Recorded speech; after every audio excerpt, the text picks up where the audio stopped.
नमस्कार दोस्तों, मैं उमेश चौरसिया। स्वागत है आपका मेरे एक नए वीडियो में। तो हम आज पढ़ेंगे 9 वोल्ट की आईसी को। ये 9A में हम देखेंगे ये आईसी कैसे काम करती है, लाइट कम आना या लाइट ब्लिंक करना। तो हम देखेंगे इसका सर्किट कैसे काम करती है इसमें। तो हम एक काम करते हैं, सबसे पहले एक डायग्राम बना लेते हैं 9 वोल्ट की आईसी का। तो सबसे पहले हम एक लाइट आईसी बना लेते हैं, ठीक है। ब्लैक से बनाते हैं।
ठीक है।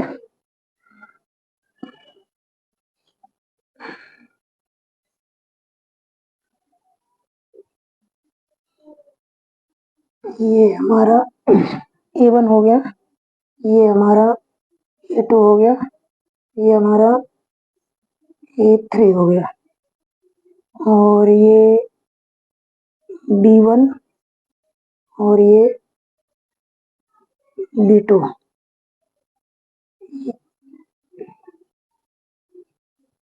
B3, C1,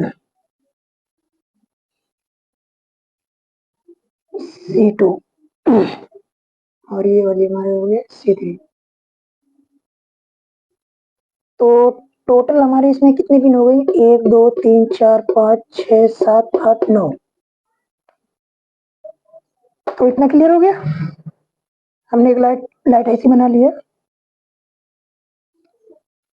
अब हम इसमें एक कनेक्टर बना लेते हैं सबसे पहले। तो हम एक कनेक्टर बना लेते हैं यहाँ पे।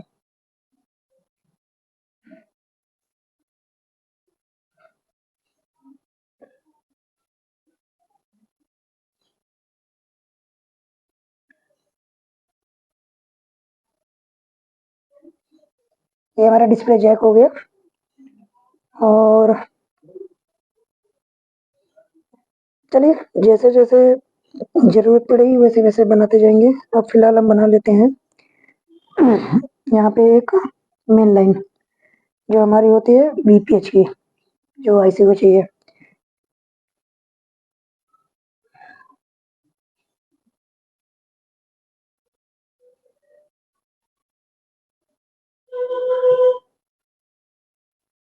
बीच में एक 0 ohms का रजिस्टर लगा देते हैं, इसमें 0R लिखेंगे, ठीक है। 0 ohms 0R, ठीक है।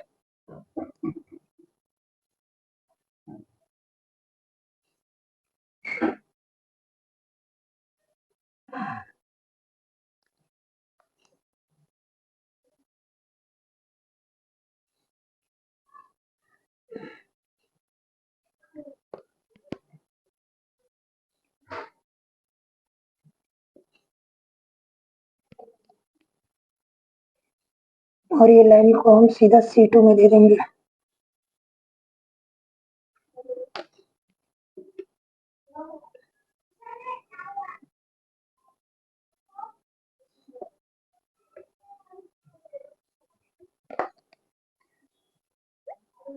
यहाँ से लेके C2 में जोड़ देंगे, ठीक है। और ये C2 की लाइन जो है इसको इन बोलते हैं, ये इन की लाइन हो गई। अब इसके आगे हम एक डाल देते हैं बूस्ट कॉइल।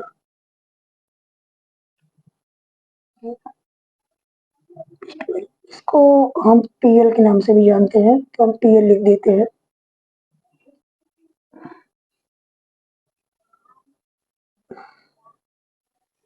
इसमें हैंडल लिखना जरूरी नहीं है, फिर भी चलो हैंडल लिख देते हैं। अभी इस पेटी खोले हैं तो इसमें 10 हैंडल लिख देते हैं।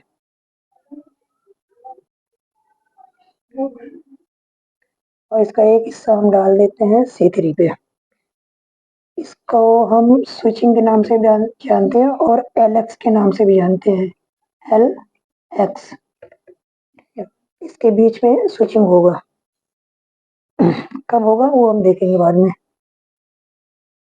आगे जाके हम एक लगा देते हैं सॉस्टिक डायोड।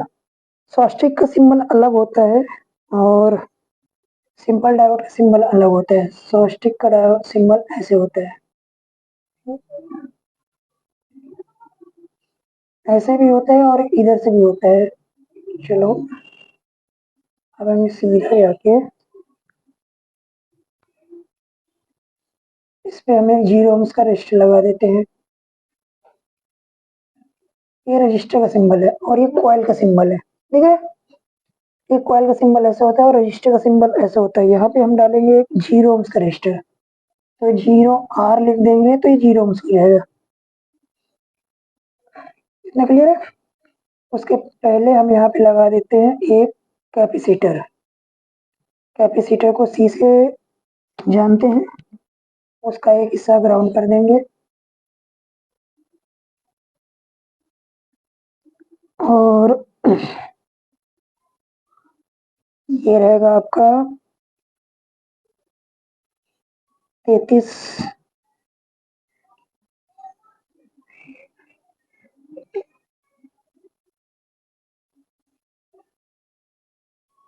पिको फैराड और 50 वोल्ट, ठीक है। और ये लाइन को हम डिस्प्ले कनेक्टर में जोड़ देंगे। कितना क्लियर है। अब हम दूसरी लाइन बना लेते हैं।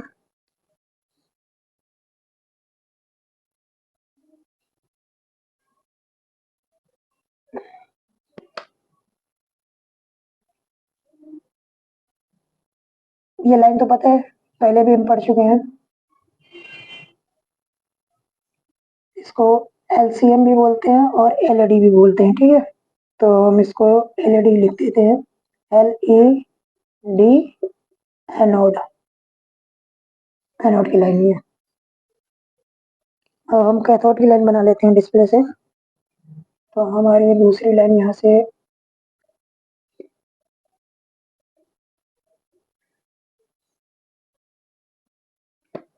थोड़ा गलत हो गया, ये A2 पे जाएगी और ये वाला आपका जाएगा A3 पे।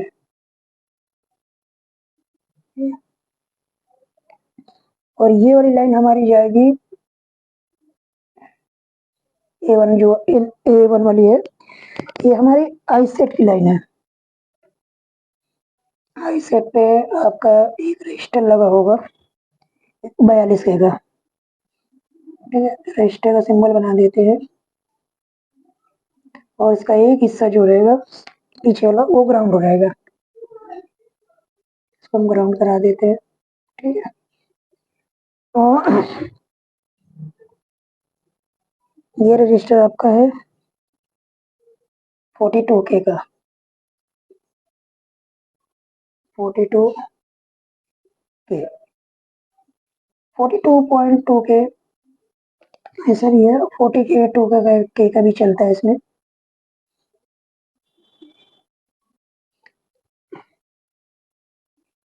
पॉइंट 2 के, ठीक है।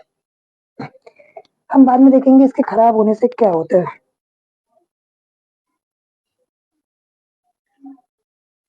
तो इतना क्लियर हो गया ना।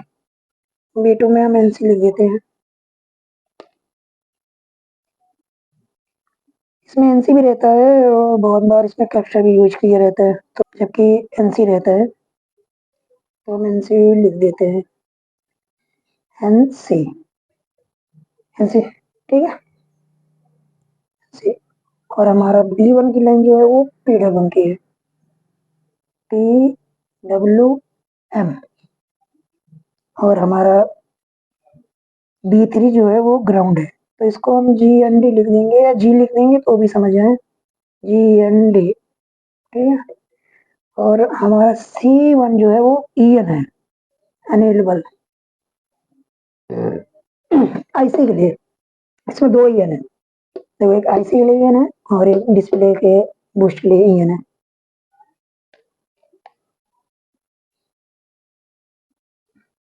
तो B3 जो है वो हमारा ग्राउंड है, तो इसको हम ब्लैक से लिख देंगे।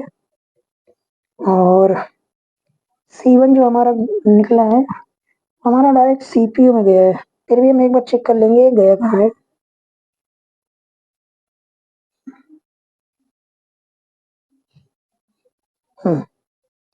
ये CPU में गया है, GPIO सेक्शन से लिया गया है, ठीक है। तो हम यहाँ पे एक CPU बना देते हैं।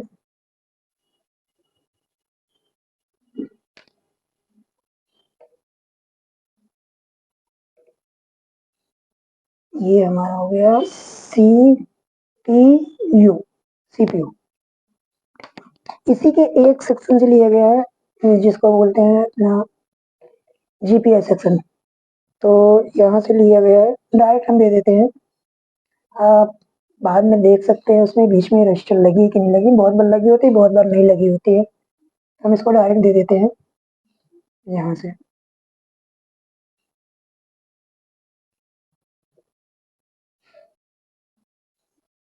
इसका नाम है BL बैकलाइट EN, EN।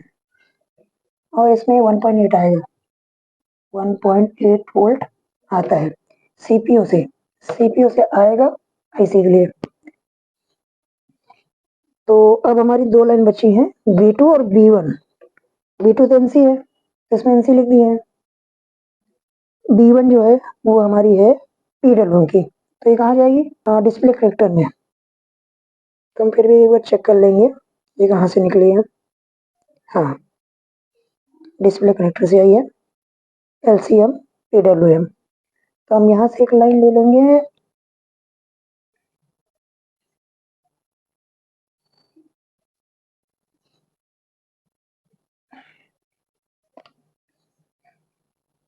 ठीक है। इसमें 0 ohms का रजिस्टर होता है,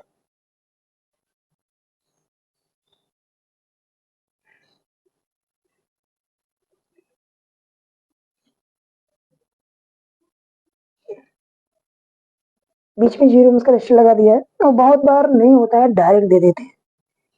कंपनी सर्किट कैसे बनाती है वो अपने हिसाब से बनाती है, हमें देखना रहता है कि वो लाइन ओपन, शॉर्ट, लीकेज, ये सब चेक करना होता है। और इसमें डिस्प्ले से स्टेज आएगा 1.8 वोल्ट, ठीक है। ये 0 ohm का रजिस्टर है और इस लाइन का नाम है PWM, पल्स विथ मॉड्यूलेशन, ठीक है, इस नाम से उसको जानते हैं। और इस पे एक 1.8 वोल्ट हमारा डिस्प्ले की तरफ से आएगा और अंदर जाएगा। तब जैसे ये डिस्प्ले लग जाएगा तो यहाँ से वोल्टेज आएगा, इसके अंदर जाएगा, फिर ये ऐसे स्विचिंग कराएगी, ठीक है। इतना समझ गया। तो हमने सारी लाइन बना ली है, तो इतना क्लियर हो गया ना। अब हम देखते हैं, अब इसको चेक कैसे करेंगे, इधर से चेक नहीं करेंगे, पावर की तरफ से। इस लाइन का नाम है VPH, VPH।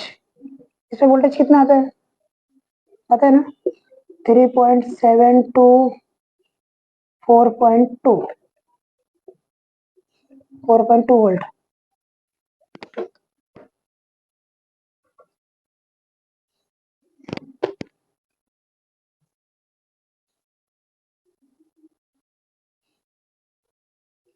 इतना आएगा।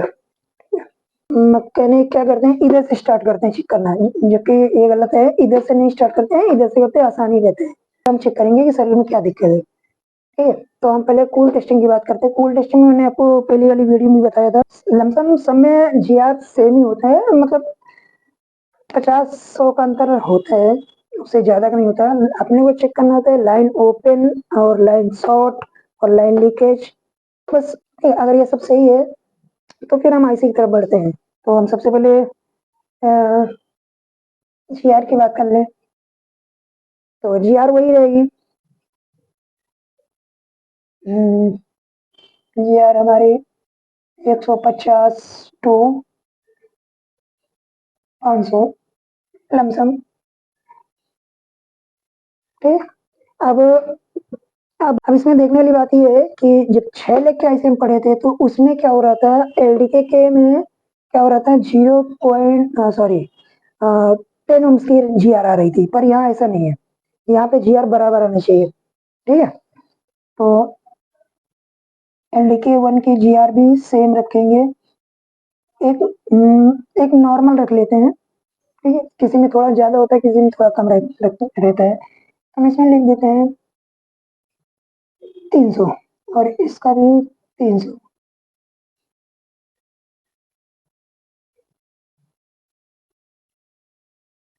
थोड़ा आगे पीछे हो सकता है, जरूरी नहीं कि 300 है, 350 भी हो सकता है, कम है, लेकिन यहाँ पे शॉर्ट नहीं आनी चाहिए।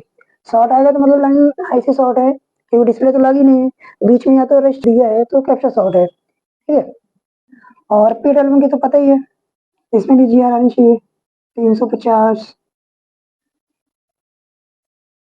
टू 500, 550, लमसम इतनी, बहुत हाई नहीं होनी चाहिए। समझ गए। कूल टेस्टिंग में हमें सबसे पहले क्या चेक करना है, एलईडी एनोड की लाइन, एलडी की लाइन 1 और 2 और पीडब्ल्यू की लाइन, और हमारी एक लाइन है बैकलाइट ईएन 1.1 जो सीपीयू से आता है आईसी को एनेबल करने के लिए।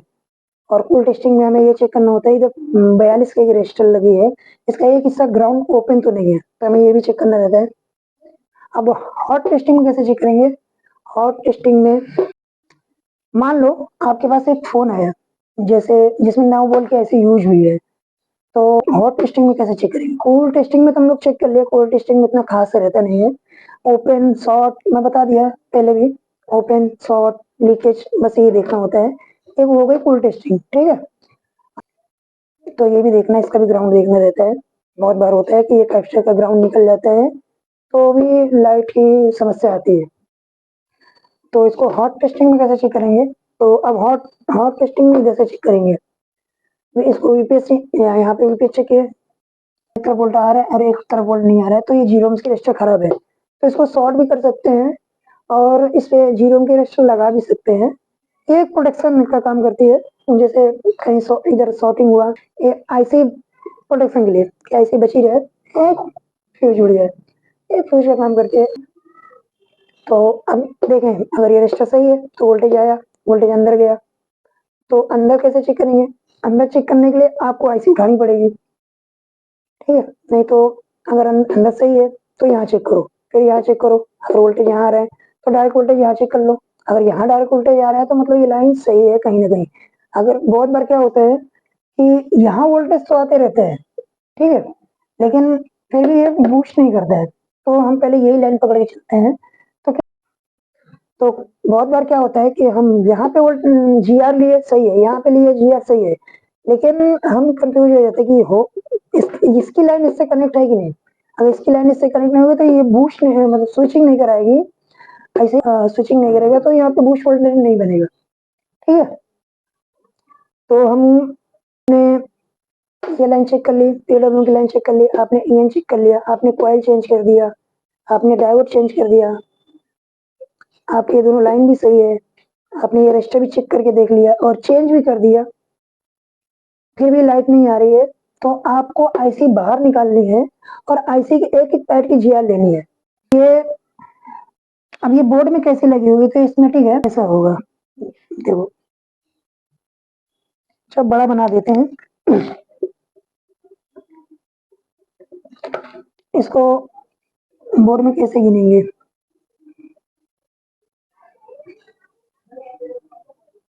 ये हमारी लाइट ऐसी है, तो इसका नोच पॉइंट इधर रख लेते हैं, नोच पॉइंट यहाँ रख लेते हैं।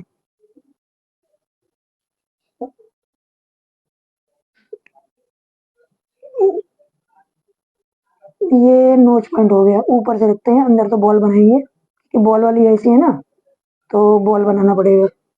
ये हिस्सा जो है आपका, ये वाला हिस्सा मैंने रखा है, ये नोच पॉइंट हो गया। तो इसमें ये कितने बॉल की है? 9 बॉल की है। तो इसमें ABCD ऐसे गिनते हैं। तो सबसे पहले हम बॉल बना लेते हैं। ये हो गया 1, ये हो गया आपका 2, और ये आपका हो गया 3।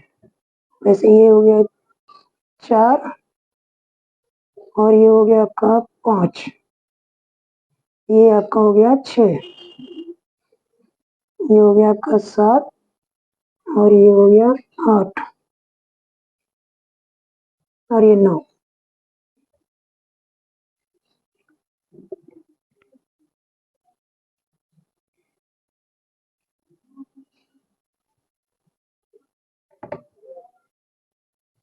ठीक है, ये हमारी 9 बॉल की ऐसी हो गई, और ये बोर्ड में ऐसे लगी होगी। और ये तो स्मेटिक में है, तो ऐसा दिखता, मतलब बनाया गया है, लेकिन बोर्ड में जब लगी होगी तो ऐसी लगी होगी। तो जैसे हमारी सपोज दैट कि C1 की लाइन ओपन है ना, तो इसमें C1 कहाँ है, कैसे मालूम पड़ेगा? तो इसको गिनने का क्या तरीका है? इधर से नोच पॉइंट, तो इधर A है, और ये B है, और ये C है। तो ये A1, और ये A2, ये A3, समझ गया? तो उस हिसाब से C3 यहाँ पे है। हाँ, स्विचिंग की यहाँ पे है, समझ गया? क्लियर है? ये स्मेटिक में है। और ये अपना बोर्ड में जब आईसी उठाओगे, आप चेक करोगे कि चलो सब चेंज कर लिए फिर भी नहीं आ रहे, तो आप GR लोगे तो आपको इस तरह बॉल दिखेगी।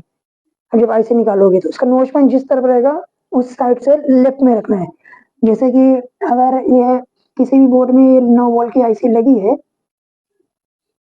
और उसका नोच पॉइंट इधर है, इस साइड है, देख रहे हैं? तो उसको घुमा के बोट को इस तरफ लाना है, लेफ्ट साइड में ऊपर। तो इधर से गिनने में आसानी होगा। इधर A है, B है, C है, नोच पॉइंट इधर है, तो बोट क्या करेंगे, हम मदरबोर्ड को घुमा लेंगे और उसको अपने लेफ्ट साइड में टॉप पे लेके आएंगे, और वहां से A B C ऐसे गिनेंगे, तो गिनने में आसानी होगा। अगर यहाँ से गिनेंगे तो ABC उल्टा गिनना पड़ेगा, तो कंफ्यूज हो जाएंगे। तो उसको घुमा लेंगे बोट, तो ऐसे गिनेंगे तो बराबर गिनने में आएगा। अब बहुत बार ऐसा होता है कि डिस्प्ले में लाइट कम आती है, तो क्या इसमें प्रॉब्लम आती है, इसमें कॉइल खराब हो जाती है, आईसी भी खराब होती है। ऐसा नहीं है कि कॉइल ही खराब है, आईसी स्विचिंग नहीं कराती है, तो कॉइल कितना भी चेंज करो लाइट बढ़ेगी नहीं, लाइट उतनी ही रहेगी। हाँ, और इसमें वोल्टेज उतना ही रखेंगे जितना पिछले वीडियो में बताए थे, 21 वोल्ट रखेंगे। अगर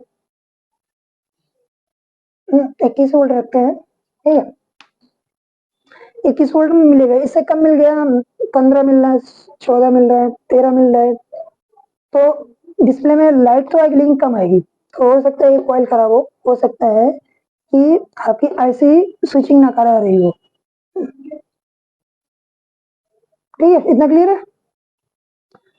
तो आप कॉइल चेंज करके देखो पहले, फिर आईसी चेंज करके देखो, बस अगर लाइट कम आ रही है तो। अगर लाइट ब्लिंक कर रही है, मतलब आ रही जा रही, फिर आई फिर गई, तो आप कॉइल चेंज करो। ये सबसे पहले कैप्चर चेंज करो यहाँ पे, और फिर उसके बाद कॉइल चेंज करो, और फिर भी नहीं हुआ तो इससे हो ही जाता है, नहीं हुआ तो फिर आईसी चेंज करो, बाकी और इसमें कोई लेंथ इशू नहीं रहता।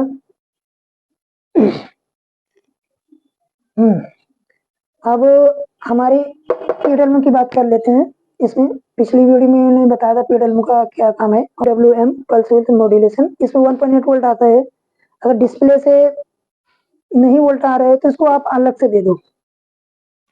तो हम अलग से कैसे देंगे? तो इसके लिए डिवाइडर बनाना पड़ेगा। डिवाइडर मैंने पिछले वीडियो में बनाया था। इस बार हम किसी और से बनाते हैं। उस बार तो वीपीएस से बनाए थे, इस बार BSN से बना लेते हैं। तो एक काम करते हैं, हम एक डिवाइडर सर्किट बना देते हैं यहाँ पे। अगर ये डिस्प्ले में लगाने के बाद यहाँ पे वोल्टेज नहीं आ रहा है तो हम अलग से वोल्टेज, सबसे पहले एक काम करेंगे, इसमें यूनिवर्सल वोल्टेज डालो। इसमें यूनिवर्सल 1.8 डाल के देखो इसमें कि अगर लाइट ग्लो हो रही कि नहीं हो रही। अगर ग्लो हो रही तो हम अलग से एक सर्किट बना देंगे। ठीक है, तो हम सबसे पहले एक सर्किट बना लेते हैं, इसमें एक रजिस्टर लगा लेते हैं, और फिर से एक रजिस्टर लगा लेते हैं।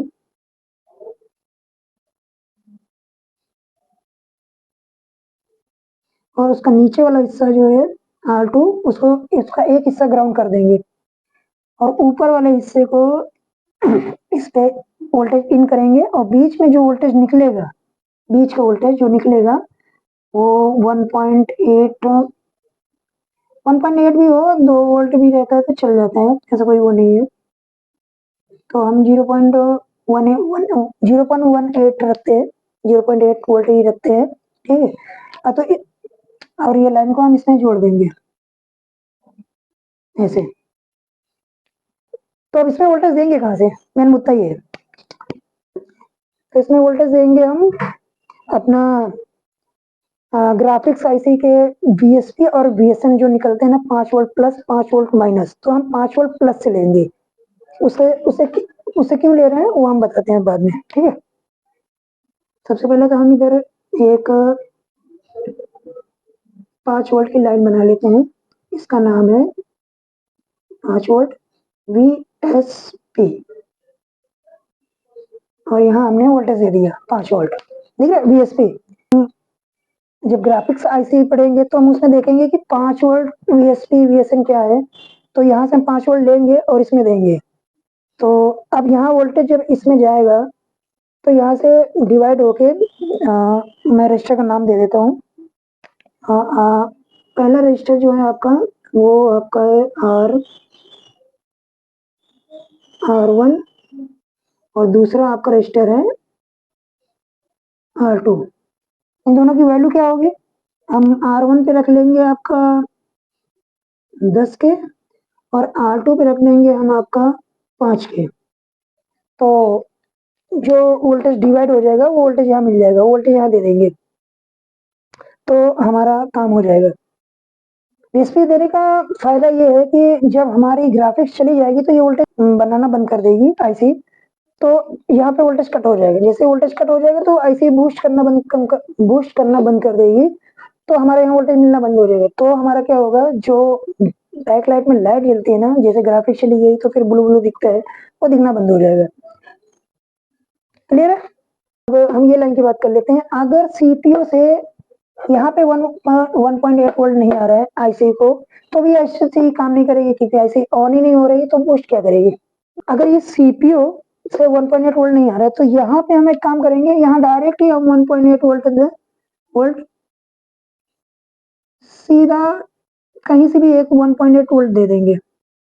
इसके लिए कोई सर्किट बनाने की जरूरत नहीं है अलग से, हम डायरेक्ट 1.8 वोल्ट दे देंगे और तो ये आईसी ऑन हो जाएगी। समझ लो, इसका भी वोल्टेज नहीं आ रहा है और इसका भी वोल्टेज नहीं है, तो दोनों में हम डिवाइडर सर्किट बना देंगे, सॉरी इसमें डिवाइडर सर्किट बना देंगे और इसको अलग से 1.8 वोल्ट दे देंगे, यूनिवर्सल। ठीक है, VIO 1.8 वोल्ट, इसको VIO लिख देते हैं, VIO 1.8 वोल्ट, इसको यूनिवर्सल दे देंगे और इसको सर्किट बना देंगे, तो ये ऐसे हमारा काम करने लगेगी। समझ गए। हमें एक सर्किट में सिर्फ 3 चीज देखना रहता है, लाइन ओपन तो नहीं है, लाइन शॉर्ट तो नहीं है, लाइन लीकेज तो नहीं है। अगर ये सब सही है तो हमारा कूल टेस्टिंग में लाइन सही है, तो हम आगे की लाइन चेक कर लेंगे, ये भी लाइन में वही सब कुछ लगेगा। ठीक है, अगर ये लाइन में GR आ रही है, हाँ सीपीएस आ रही है तो जाहिर सी बात है इसमें GR आएगी, तो इसकी GR कितनी आएगी कोई कंफर्म नहीं रहता है। हम एक मोटा मोटा रीडिंग लिख लेते हैं, 320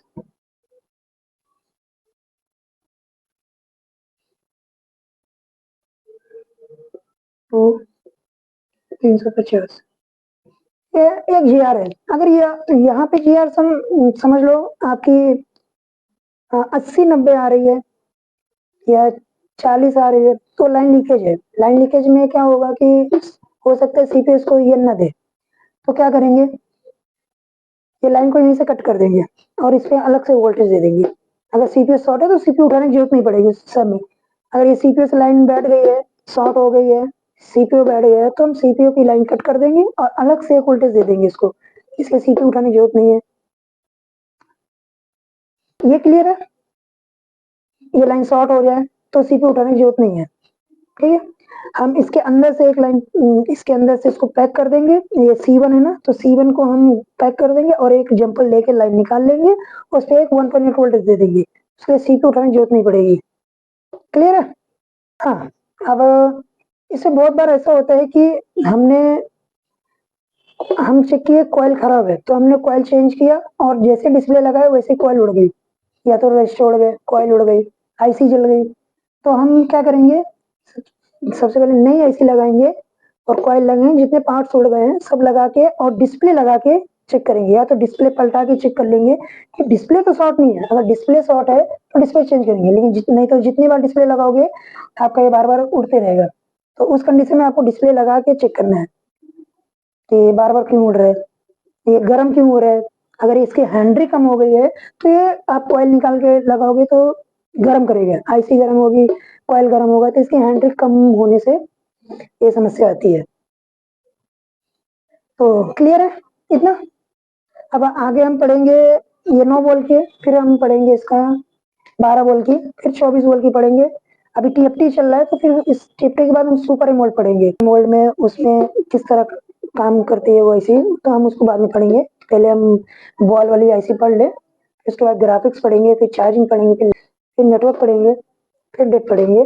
देखेंगे फिर धीरे धीरे जो पहले आ गया वो पढ़ेंगे, जरूरी नहीं है कि लाइट ही पढ़ेंगे।